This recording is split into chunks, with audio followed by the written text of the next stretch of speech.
So we'll see how it goes. Because sometimes, getting it all organized together. And it's kind of funny, the thought that God keeps giving me these last couple of days has to do about arrogance and pride, some of it. But one of the things I wanted to share with you this morning is that God didn't give you that trait to hinder you. It is to save you and keep you humble. So sometimes God allows things in your life to keep you humble that might be something about yourself that you don't like.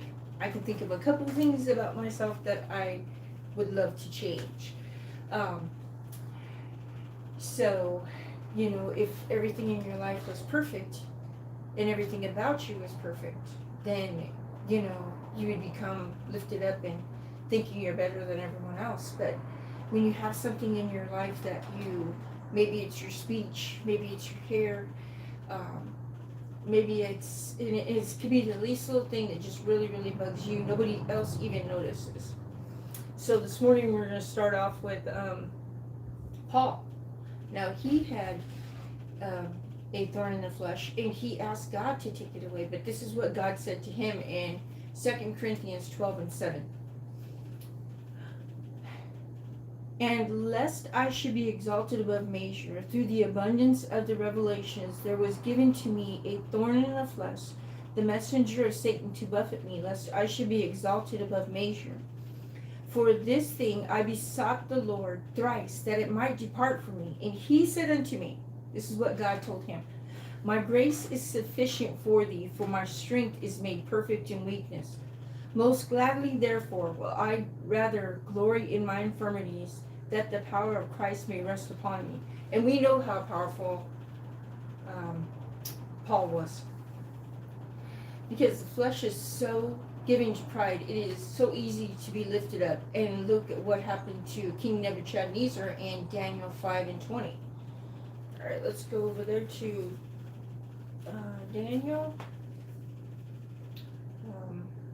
Let's just say, yeah. I think the red one was Daniel. Alright, 5:20. So this is Daniel 5:20, and that one was, the first one I just read to you was 2 Corinthians 12:7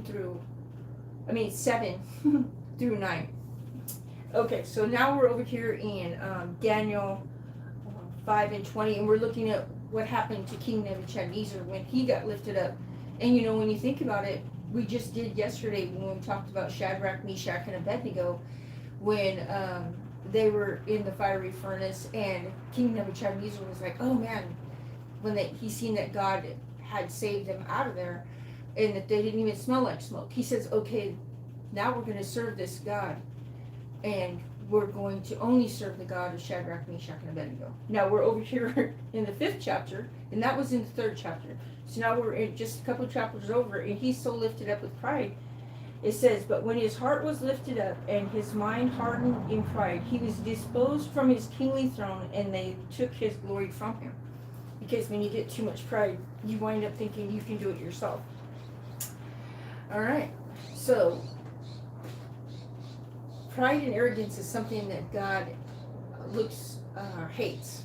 That is something that he hates and something that he can't. Because when you're so full of pride, there's no room for God. Look at what happened to the devil. He was our first example when he got lifted up in Isaiah 14:12-15. How art thou fallen from heaven, O Lucifer, son of the morning? How art thou cast down to the ground, which didst weaken the nations? For thou hast said in thine heart, I will ascend into heaven. I will exalt my throne above the stars of God. I will sit upon the mount of the congregation in the sides of the north. I will ascend above the heights of the clouds. I will be like the Most High. Yet thou shalt be brought down to hell, to the sides of the pit. And not only did he take himself down, he took people with him. So we have to be careful when we get lifted up, not to bring others down with you. That's one of the things about pride as well. And we definitely want God to use us. We definitely want to help people find God and to learn about God. So we have to be careful of that fact. But just saying that, sometimes the thing that might bother you the most about yourself could be in your life just to keep you humble and to keep you safe. All right, God bless you. If you guys have any topics you want to talk about or whatever, let me know. Have a wonderful day and keep God the center of your life. Thank you for watching.